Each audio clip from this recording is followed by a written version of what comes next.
ప్రియమైన సహోదరీ సహోదరులకు ప్రభువు పేరిట వందనాలు. మీకు మీ కుటుంబానికి యేసుక్రీస్తు యొద్ద నుండి దీవెనలు ఆశీర్వాదములు మెండుగా కలుగునుగాక. ప్రతి నెల జీసస్ శ్రేష్ఠాలయం హైదరాబాదు నందు కుటుంబ క్షేమాభివృద్ధి ఆశీర్వాద ఉపవాస ప్రార్థన జరుగును.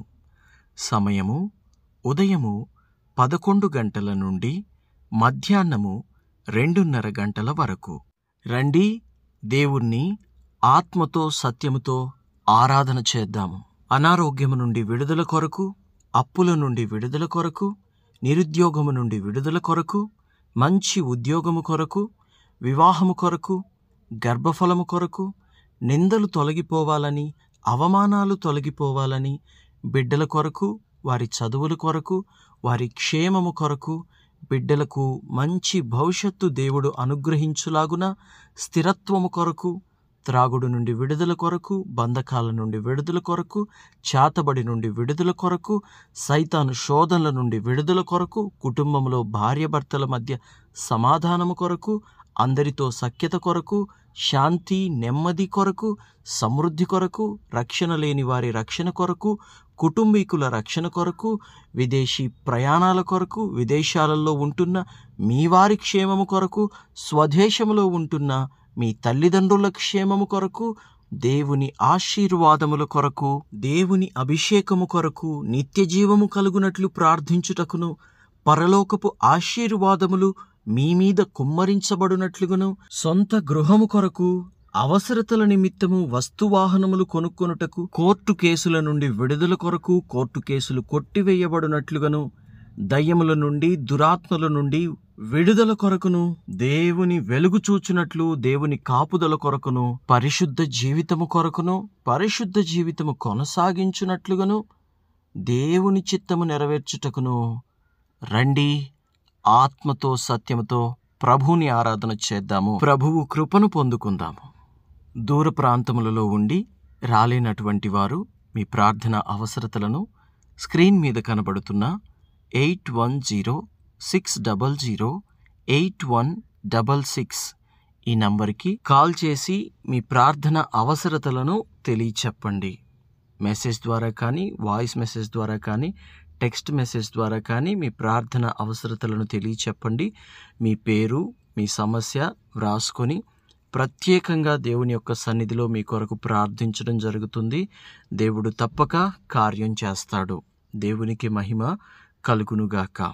అలాగే ప్రార్థన అనంతరము అనేక మందికి భోజనం పెట్టడం జరుగుతుంది. దేవుని యొక్క పరిచర్యలో మీ వంతుగా మీ కుటుంబం తరపున మీరు కూడా చేయివేయాలని ఆశపడినట్లయితే ఫోన్పే, గూగుల్ పే, పేటిఎం ద్వారా మీ కానుకను పంపి దేవుని యొక్క పరిచర్యలో మీరును చేయివేయండి. తద్వారా అది మీకు ఎంతో ఆశీర్వాదము, దీవెనకరముగా ఉంటుంది. ప్రభు అన్నాడు, ఇవ్వుడి మీకు ఇవ్వబడును, మనిషి ఏమి విత్తునో ఆ పంటనే సమృద్ధిగా కోయును గనుక మనము ఇక్కడ భూమి మీద ఉన్నప్పుడు దేవుని యొక్క పరిచర్యలో ఒక విత్తనముగా విత్తినప్పుడు ప్రభువు దాన్ని సమృద్ధిగా కోపిస్తాడు. ఇహమందు పరమందు ప్రభువు ఆశీర్వాదాలు మీ మీద మెండుగా ఉంటాయి. దేవుడు మిమ్మును దీవించునుగాక. దేవుడు మీతో గొప్ప పంట కోయించునుగాక. ఆమేన్. ఈరోజు యేసుక్రీస్తు యొద్ద నుండి మీకు బంగారు మాట, దేవుని వాగ్దానము. అపోస్తులుల కార్యముల గ్రంథము 1వ అధ్యాయము 8వ వచనము.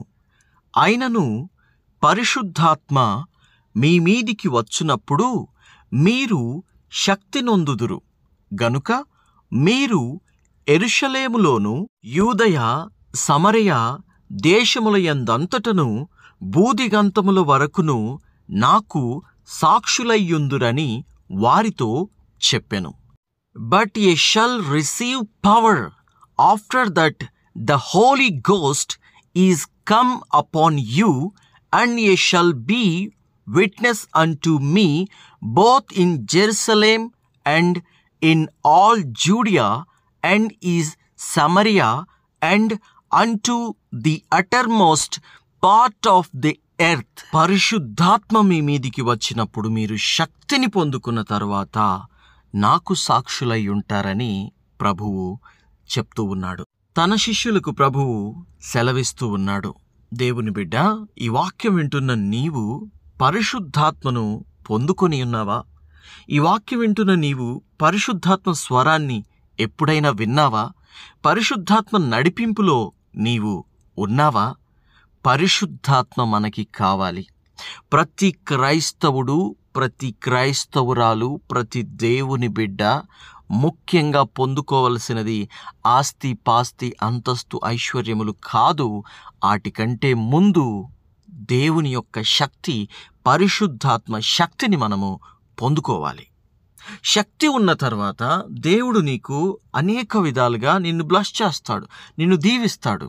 మనము ఈ లోకంలో దేవునికి సాక్షులుగా ఉండవలసిన వారము. సాక్షులుగా ఉండవలసిన మనము పవర్ లేకుండా ఉంటే ఎలా? నీ మాటకు పవర్ ఉండాలి, నీ క్రియకు పవర్ ఉండాలి, నీ నడవడికకు పవర్ ఉండాలి, పరిశుద్ధాత్మ పవర్ ఉండాలి. నీవు ఎవ్వరితోనైనా హృదయములో ఏ కల్మషము లేకుండా, ఏ కుట్రలు లేకుండా మాట్లాడగలగాలి. శత్రువుని కూడా ప్రేమించగలగాలి. అవసరమైతే శత్రువుతో కొన్నిసార్లు యుద్ధము కూడా చెయ్యగలగాలి. అది పరిశుద్ధాత్మ ప్రేరేపణను బట్టి జరగాలి. మన యుద్ధాలు కత్తులతోనూ గొడ్డళ్లతోనూ కాదు. మన యుద్ధాలు మోకాళ్ళ ప్రార్థనతో, సాతానుతో, అపవాదితో, ఆ అంధకార సంబంధమైన చీకటి శక్తులతో మనము పోరాడవలసినటువంటి వారమై ఉన్నాము. దేవునికే మహిమ కలుగునుగాక.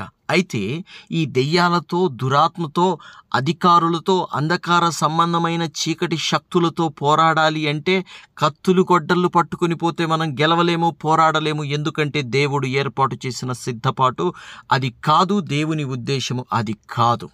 దేవుని ఉద్దేశం ఏమిటి అంటే పరిశుద్ధాత్మతో, ప్రార్థనలో మనము వాడిని జయించాలి, సైతాన్ని జయించాలి, దెయ్యాలను వెలగొట్టాలి.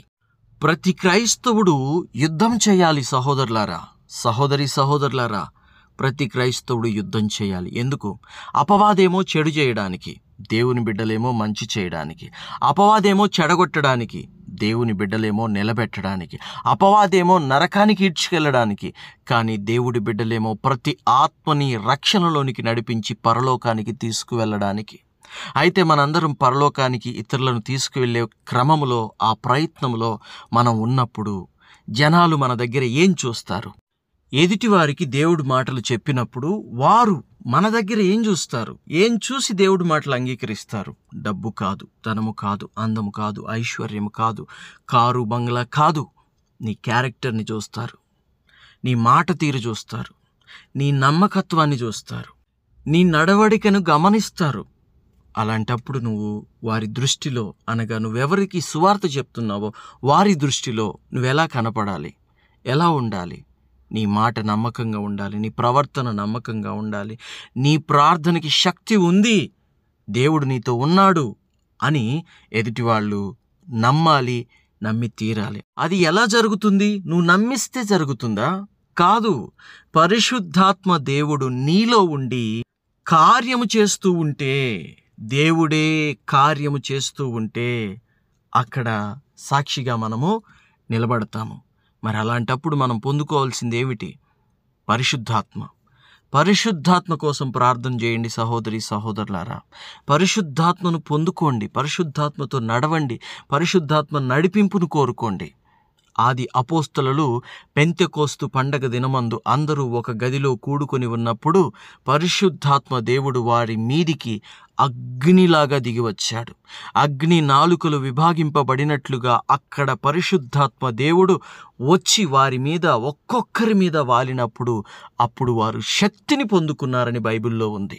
పరిశుద్ధాత్మ లేకపోతే శక్తి లేదు, శక్తి లేకపోతే సేవ జరగదు, సేవ జరగదు, ఆత్మలు రక్షించబడవు. మనము నశించుచున్న వారిని పరలోకానికి నడిపించలేము. పరలోకానికి నశించుచున్న వారిని నడిపించాలి అంటే శక్తి కావాలి. దేవునికే మహిమ కలుగునుగాక. ఆ శక్తి పరిశుద్ధాత్మ శక్తి. ఆ శక్తి దేవుడు నీకు అనుగ్రహించునుగాక. ఆ శక్తిని నీవు పొందుకుందువుగాక. నమ్మిన వారు, విశ్వసించిన వారు ఆ శక్తి కొరకు ఈ ప్రార్థనలో ఏకీభవించండి. ప్రభువును అడుగుదాం, ప్రభు అనుగ్రహిస్తాడు. ప్రార్థన.